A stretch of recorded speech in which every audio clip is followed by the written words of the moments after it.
Pastor, eu tenho uma pergunta de um camarada nosso, a gente diz que é nosso sócio, o Andrade. Flamenguista também, tal mais como um você. Flamenguista, Mais um flamenguista. Lá da Bahia. Né? Da Bahia.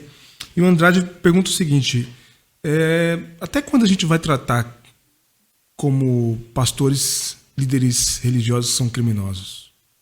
Ou seja, até quando a gente vai ficar discutindo teologia com eles, Sim. versículos bíblicos, sem a força da lei?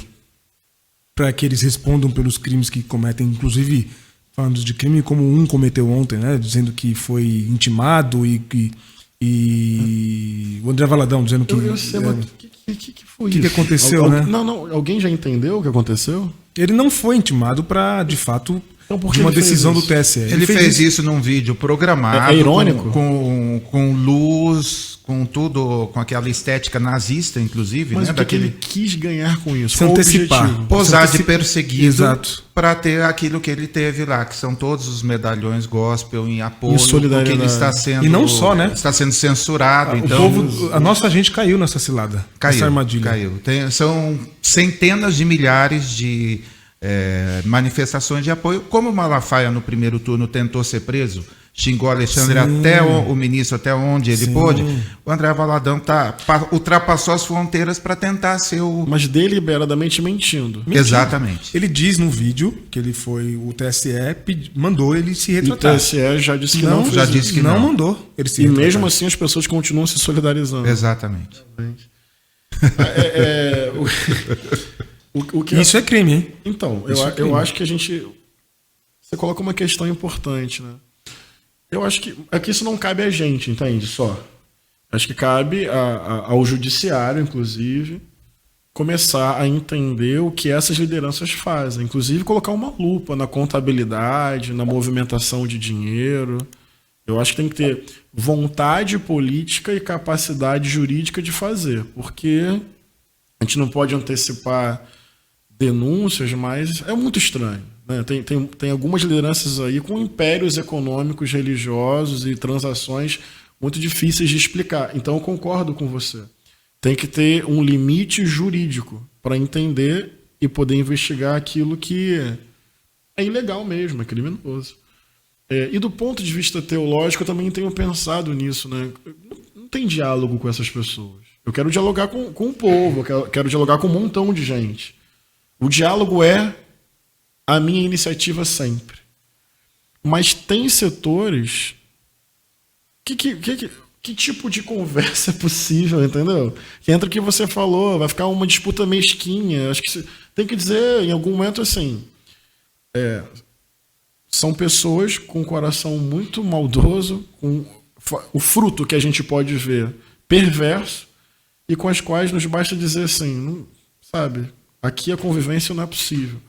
Mas com o povo, com as pessoas da base, das igrejas, acho que a gente tem que sempre manter o diálogo. Algumas lideranças tem que chamar de raça de víboras mesmo. Possíveis criminosos e pessoas que não têm amor no coração.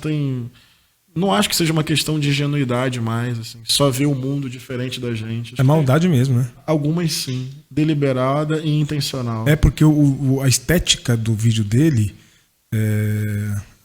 Eu não me lembro o nome. É Roberto Alvim, talvez? Aquele... Parece. É mesmo, parece. Né? Iluminação, enfim. Isso é muito triste, sabia?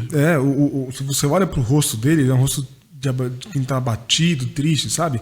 Mas tudo encenação, cara. Não, e ele é canastrão igual a Michelle naquele vídeo lá das desculpas, né? Das meninas venezuelanas. Isso me chama a atenção que eu acho que tá apertado o cenário, né? A gente não sabe quem vai ganhar essa eleição. Mas a gente está na frente. O campo democrático, o campo progressista está na frente com alguma cristalização, algum grau de estabilidade. Esse tipo de acontecimento me alerta de que eles vão tentar alguma coisa. Porque militância por militância, rejeição por rejeição e voto por voto, eu não sei se muda mais.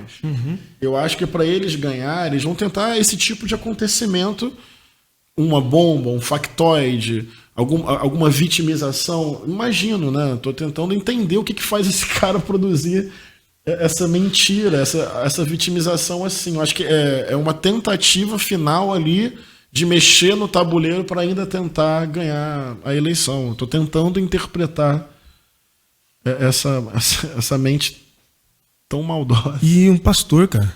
Pois é. Alguém que foi criado na igreja. Alguém que fez músicas belíssimas, não dá pra negar. Não, de óbvio. inspiração divina, não tem dúvida nenhuma. Tem músicas do André Valadão que são lindas.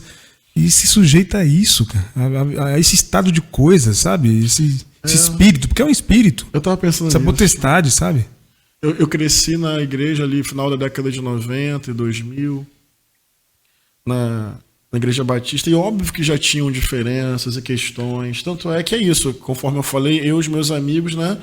A gente não está conseguindo respirar muito nesse ar, a gente quer debater algumas coisas que aqui não são possíveis, mas entenda, ainda era possível o convívio. Eu falava isso ontem à noite com alguns amigos, até o João estava lá, que eu falava assim, ainda era possível trocar ideia, e aí chegava no dia da eleição, cada um ia votar, e depois fazia uma resenha. O que aconteceu, né, cara? Assim, tá esse espírito destruidor mesmo, violento, que assume a mentira de forma deliberada e intencional. Não acho mais que seja ingenuidade, ignorância ou desinformação, não é. Então, acho que tá muito além de uma razoabilidade o que está acontecendo. A gente poderia ter diferenças e tratá-las com respeito num exercício de comunhão no contexto da igreja. Poderia.